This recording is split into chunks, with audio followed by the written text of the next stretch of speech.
Um psicanalista bastante atuante nas mídias sociais resolveu gravar uma live rebatendo o psicólogo Daniel Gontijo em suas críticas sobre a psicanálise. Deixa eu corrigir, ele não quis rebater os argumentos. Ele quis mesmo arrasar os críticos. Aqui, diferente de alguns colegas aí que têm sido muito bonzinhos, né? Ficado naquele discurso meio contemporizador, aqui não. Aqui mata a cobra e mostra o pau. Vamos ver então se a psicanálise está desacreditada? Vamos ver então. E causou excelente efeito sobre os seguidores do seu canal, ao que parece pelos comentários que foram lá deixados. A gente vê pelos comentários, né, que os seguidores pareceram assim pessoas que se sentiram vingadas, pessoas que se sentiram aliviadas por ver aquele conteúdo. E pessoas que não estão de fato querendo entender essas discussões sobre prática baseada em evidências e, por extensão, críticas à psicanálise. São pessoas que gostam da psicanálise e que estão à procura de alguma coisa para se tranquilizarem diante desse debate, podendo pensar que uma resposta satisfatória foi dada. E então receberam o vídeo como um contragolpe acachapante sobre os críticos e um triunfo da psicanálise sobre esse pessoal que está falando mal dela. Foi por isso que eu coloquei esse título no vídeo, para sinalizar que as respostas que foram dadas naquele vídeo lá foram sob medida para os psicanalistas, que não irão perceber as falhas nos argumentos. O que eu vi no vídeo foram muitas informações que precisam realmente ser consideradas, e devo acrescentar que elas não estão sendo consideradas pelos críticos da psicanálise. E vi também bastante hipocrisia e cinismo. O cinismo foi proposital. O psicanalista que gravou a live decidiu fazer ali o seu vídeo todo com um ar de ironia, deboche, para passar uma impressão assim de superioridade em relação aos críticos. Esse deboche ficou até cansativo e repetitivo, dá uma olhada. Que disparate, né? Que absurdo! Olha que absurdo, gente! Alguém tem que avisar. A Universidade de Cambridge não leu o livro da Natália Pasternak para saber que a psicanálise é um absurdo que não deve ser levado a sério. Não, não é só no Canadá. Olha aqui. Yale! Uma das maiores universidades dos Estados Unidos. Vamos avisar aqui, ó. Tô avisando vocês aqui, tá? Vocês não estão sabendo. Saiu um livro agora que tá falando que a psicanálise não deve ser levada a sério. Então, assim, pô, vocês estão passando vergonha, gente. Temos que avisar o pessoal da Escola de Medicina da Pensilvânia. Temos que avisar, gente. Gente, nós temos que falar que a Colômbia está gastando dinheiro à toa. Nós temos que avisar. Para os seus alunos, temos que avisar, pessoal. Avisem, manda e-mail lá para a Universidade de Colômbia. Procura o e-mail aqui. É porque a psicanálise não é levada a sério no mundo desenvolvido, nos países desenvolvidos. É só no Brasil, na Argentina e na França. A psicanálise não é levada a sério. Agora, a hipocrisia certamente não foi percebida, acredito que nem pelo autor do vídeo, muito menos pelos seus seguidores. Mas eu vou evidenciar aqui, já que a discussão envolve evidências, vou evidenciar essa hipocrisia, porque é crucial a gente perceber isso no meio dessa discussão que é fundamental para o avanço da área de psicologia e psicoterapias aqui no Brasil. Então vamos lá. A live dele foi organizada da seguinte forma. Ele passava trechos de falas do psicólogo que ele queria rebater, e então pausava e, num tom carregado de afetação e com alguma fanfarronice até, ele apresentava os seus contra-argumentos e várias informações também, como a apresentação de resumos de artigos científicos. Então, ótimo.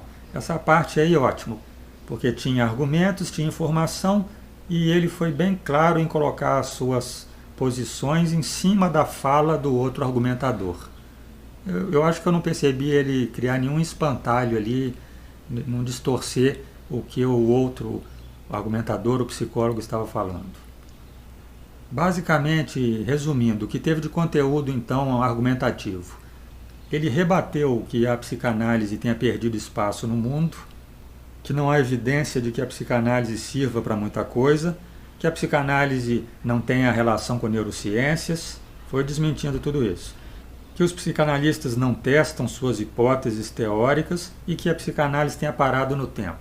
Segundo ele colocou depois lá nos comentários, estão aqui as provas de que tudo isso é mentira. Vamos fazer então igual ele fez aí no formato do vídeo. Vamos destacar trechos e comentá-los.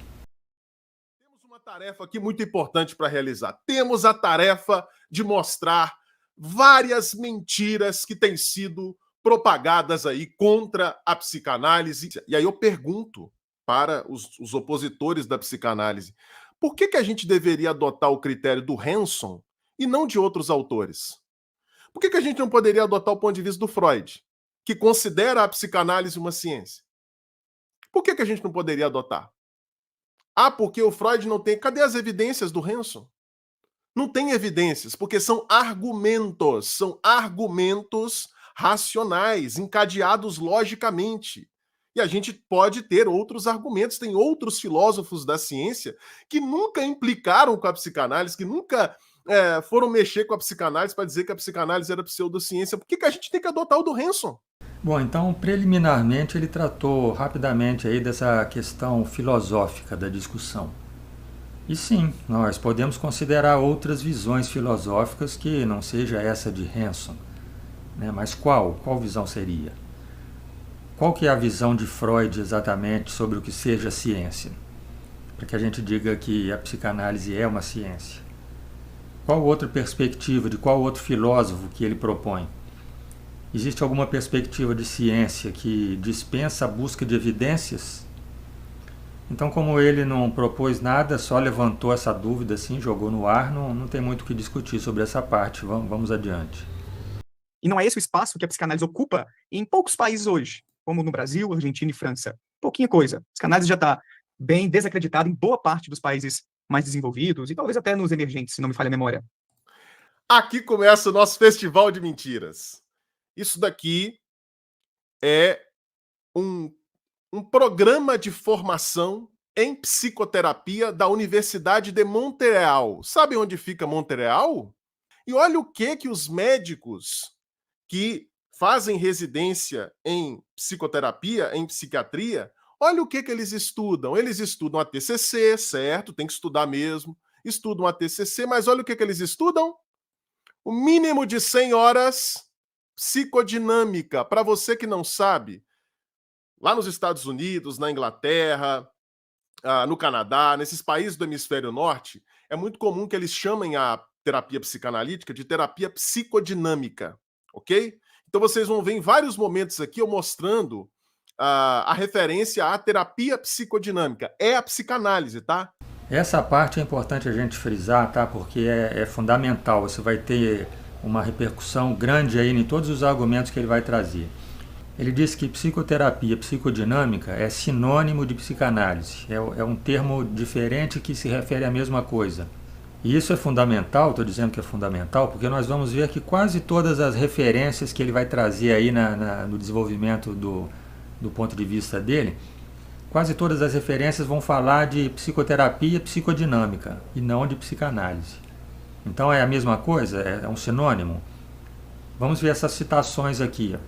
Psicoterapia psicodinâmica é uma forma de psicoterapia que se originou na psicanálise freudiana. Ótimo, ponto para o argumento dele. Mas vai além.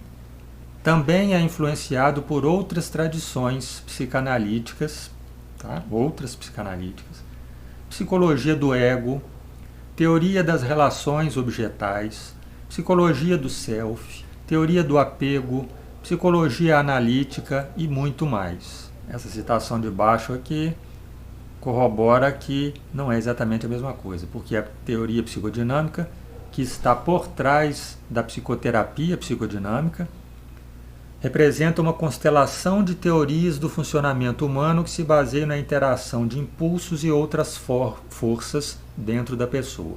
Então, é claro que existe uma aproximação, uma origem na psicanálise, mas está bem claro aqui que abrange muito mais coisa.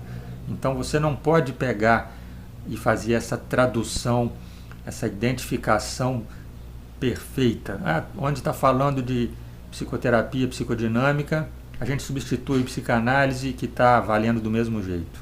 Então esse é o ponto a ser destacado aqui. Um guia acessível e único para a terapia psicodinâmica contemporânea e suas aplicações.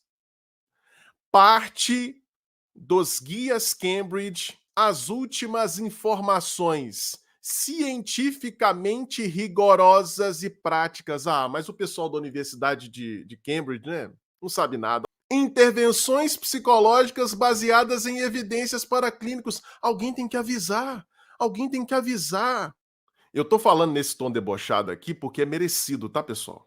Quando você ataca um campo disciplinar em que você tem milhões de pessoas praticando a psicanálise pelo mundo e não se dá o trabalho de fazer esse deverzinho de casa, Universidade da Pensilvânia, programa de formação de residência em psicoterapia, lá da Escola de Medicina da Universidade da Pensilvânia. Temos que avisá-los que os alunos não podem estudar o básico de psicodinâmica, a didática intensiva em psicodinâmica. Então aqui basicamente ele vai continuar nessa linha de argumentação e mostrar uma série de sites de universidades aí pelo mundo, Estados Unidos, Canadá, Inglaterra, que possuem ou matérias, ou cursos, ou até programas aí de pós-graduação em psicanálise, né? Ou psicoterapia psicodinâmica. Ou seja, segundo ele está com isso provando que é mentira que a psicanálise esteja em declínio no mundo. O primeiro problema a gente já abordou, né, que é fazer essa identificação descuidada aí de que as duas coisas são sinônimos, sem conhecer exatamente o conteúdo preciso dos cursos e da linha de pesquisa, só dando uma lidinha ali na apresentação resumida. O segundo problema é concluir que não existe perda de espaço da psicanálise nesses países só porque existem grupos que a estudam. Vamos analisar essa questão aí então sob um outro ponto de vista, tá? Em vez de ficar pegando sites para mostrar que existem esses estudos. Olha essa afirmação aqui do autor Ken Stanovich no seu livro intitulado Como Pensar Direito sobre Psicologia. Então ele tem uma parte lá que ele começa a falar que muita gente identifica psicologia com a figura do Freud e que Freud decisivamente não é representativo da área.